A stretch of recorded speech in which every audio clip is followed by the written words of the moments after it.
Well, I think we're going to need a bigger boat. I'm Chad from Ultimate Angler, and this is a Sampson Baitworks metalhead dive and rise bait. This happens to be the hammer handle paint version on this one. So cool, and I'm lucky to have with me today the man behind it, Joe Sampson, Sampson Baitworks. Thanks for coming, Joe. Thank you, Chad. Listen, I just recently found out about these baits. As a matter of fact, I was fishing Lake St. Clair just a few days ago, and a fellow I was with was throwing one of these baits, and he said, oh man, the action on this is amazing. And I was watching it in the water, and I said, like, who is this guy? Luckily, I knew somebody who knew somebody. They got a hold of you, and now here you are. So let's talk a little bit about your bait, shall we? Sure. I make a line of dive and rise and cranks, and I'll start off with the smallest one, the Sloppy Joe. This is... I love that name, that's great. This is a 7-inch Western Red Cedar wire-through construction crank with 4 coats of epoxy. Runs higher in the water column, 3 to 6 feet. It has a walking style lip that catches the water and gives it a nice kick out left to right. You control these really slow. They have a great wobble and kick, or at high speeds. And it's a great name too. Sloppy Joe. Yeah. Yeah. This whole family of cranks is the Joe series of cranks. Okay. And now I'm getting into my shad style bodies. This is the 8-inch Little Joe. I think that's actually very similar to the one that I saw the other day. Yeah. Yes, yeah, that's right. This is a dual pull. Okay. So it's nose will run a little, nose toe point will run a little deeper, a little closer to the fish with a little bit of a tighter kick. Yeah. And then your lip will run a little higher in the column, and it's a much wilder kick. So essentially 2 running depths with 2 actions. And this bait comes in 8, 9.5, which is a brand new size. That's cool. That's cool. It actually reminds me a little bit of a pink salmon. I don't know, what do you call this? I call this is the Fat Joe. Okay. So this was the 8-inch Little Joe. This is the 9.5-inch Fat Joe, and this is the 11-inch Fat Joe XL. Again, I hope your wife didn't give you that name. Again, dual pull, 2 actions, 2 running depths, and these baits have a really wild action in the water. I do foil, which really catches the sun. Yeah, it looks great. The paint is amazing. It's a body shape that kind of fits between a Cisco and a shad. It's kind of a hybridization of the 2 body shapes. And can I ask you a question just about the depth real quick? So you mentioned the 2 different depths. So what kind of depths are we talking about? And I realize that's, trolling speed dependent. Yes. But I mean, what are we kind of expecting for depth? So on the lip, with 50 feet back, you're looking anywhere from 17 to 18 feet. Oh, that's pretty deep. Yeah, and the nose will get even deeper. It will go over 20 feet with the same amount of line. Wow. When it's down deep on the nose, again, the action is a tight one. Yeah. So it's close to the fish, and then when it's a bit higher up away from them, it's a much wilder kick.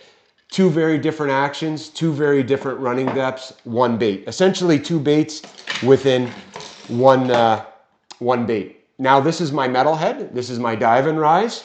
Yeah, actually I wanted to ask you about these because I got to be honest, I've never thrown one. I've had a couple in my box. People have given them to me. I've found them with other deals I got with boxes full of lures.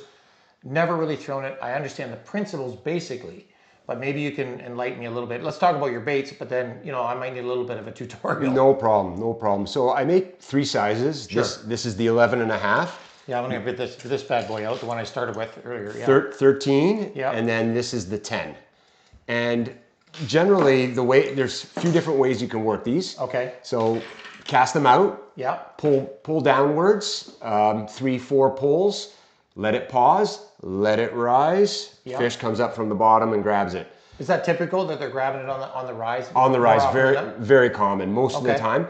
But I have also had instances in the summertime where I rip this back as fast as I can, 0 pause, 0 rise, and they're still attacking it. And they're still attacking it. So a very versatile bait, full column access with the weight system. Well, let's talk about the weights. Actually, I can just give us another view here so that we can see what's going on. So you got the 3 different weights, and I see you got a spot to screw it in there. That's right. So heaviest weight is a slow sink in the fall. Okay, so that's that's the biggest one. Working its way to the bottom. Yeah, it'll be flush. Yeah. Then you have your middle weight, which will make it neutrally buoyant, and then your smallest weight is your slow rise. And then again, with 0 weight in there, it can still get very deep, 8 to 10 feet, if you're pulling it in fast enough, Right. not giving it a chance to rise. These baits can get very deep even without any weight.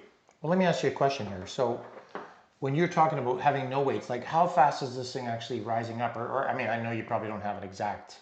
Yeah, so But, it's like, with nothing in it, Yeah. the rise would be something like this.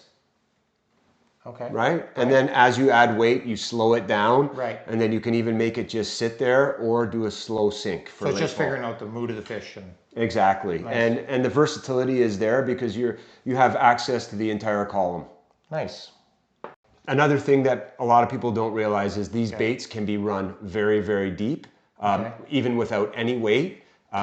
It's got a metal head plate, which allows you to impact the bottom. It creates that action of a rooting fish, plus the noise. So you can slam this thing off the rocks and you're not worried about like blowing up the bait. Exactly. A lot of dive and rise will take on water once they start splitting, changes the action of the lure. Yeah, I see this. You've got this overhanging just a Yes, little bit. exactly. It goes around. It goes around the entire perimeter of the wood, so it protects it. Okay. And this bait does not track perfectly straight. What it does, it will kick out left to right. You can essentially almost walk the dog almost underwater with this bait. And as you get to learn the bait, you'll be able to maneuver it to do different things, keeping it up high by doing up rips. This will not come out of the water when you rip the rod up.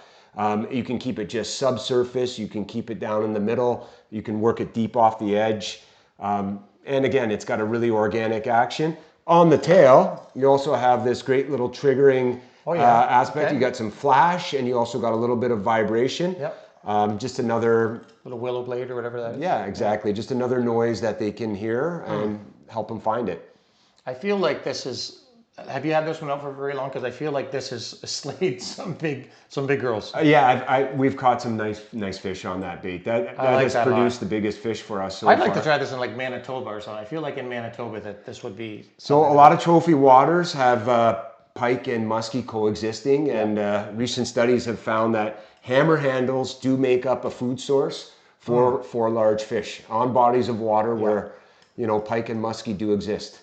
Well, I know when we were the last trip we did, we were on Cobham River Lodge, and I bet you we caught more than 100 hammer handles a day. They're everywhere. Sadly, they were all a lot of small ones. We caught some big ones, but I mean I can see that fitting right in. Yeah, that's nice. I like that. And it's interesting here too for me. The scales, like it just sort of looks like it's been losing some scales or something. Yeah, well, it's been beat up a bit. This is where you can tell that he was an artist for the last 30 years because you've just, you've really just made the conversion into pro bait maker as like artistry and in action here. It satisfies all my cravings for art. Like Yeah, that's making cool. baits is a fantastic way to, get that outlet out, and the foil really picks up the sun. It looks like a fish that's on its last legs, having a hard totally time does. getting down, and it's just waiting to be eaten by a muskie. It almost looks like it's been chomped on a few times, to be honest with you. That's so cool. I like that. Wow. I hope that, now have you ever brought these to Lake St. Clair? Because that's my home lake. So Yes, I have, and we had some success there, which is fantastic. Not too often, but I'm planning on coming back. Well, I hope so, because I know a newbie down there that needs a little tutorial when you're in town. So, you pick the day, I'll provide the boat, we'll make it happen. All right, sounds good. Oh, this is so awesome. Well, I'm so glad you brought these out, man. Thank you. Like I say, I just saw them for the first time the other day on St. Clair. I saw the paintwork was amazing. And luckily, as I say, I knew somebody who knew somebody, and we were able to get this done. That's so great. I'm looking forward to trying them. Thank you. Thanks for having me. Yeah, thanks for coming, man. Listen, if you haven't already checked out Sampson Baitworks, maybe it's time you do. I'm Chad from Ultimate Angler. Till next time. If you work these fast without any weights, you can get them down 8-10 feet. When you start adding the weights... Yeah, I wanted to ask you about those because I see that you've got 2 or 3 weights here, and maybe, actually, let me just move some of these out of the way. I'm going to change the view here so we can kind of show those weights. So I see you got the little hole here and you got 3 different sizes. So what's going to, I mean, obviously they screw in. These smaller ones are for the small bait. Okay. The 3 bigger ones are for the 2 larger sizes, the 11 and the 13. Okay. So For late fall, your 1.5 ounce weight will screw in right here, and that will give you. So you're getting over 20 feet, probably. Oh yeah, this will give you a slow sink in the late fall. Oh wow. Okay, and then your middle weight is neutrally buoyant. Lots of tank testing went into developing the neutrally buoyant weight, and then this is your fast rise. So slow sink, neutrally buoyant, fast rise, and then you can also fish it again with no weights and still get it quite deep. Okay.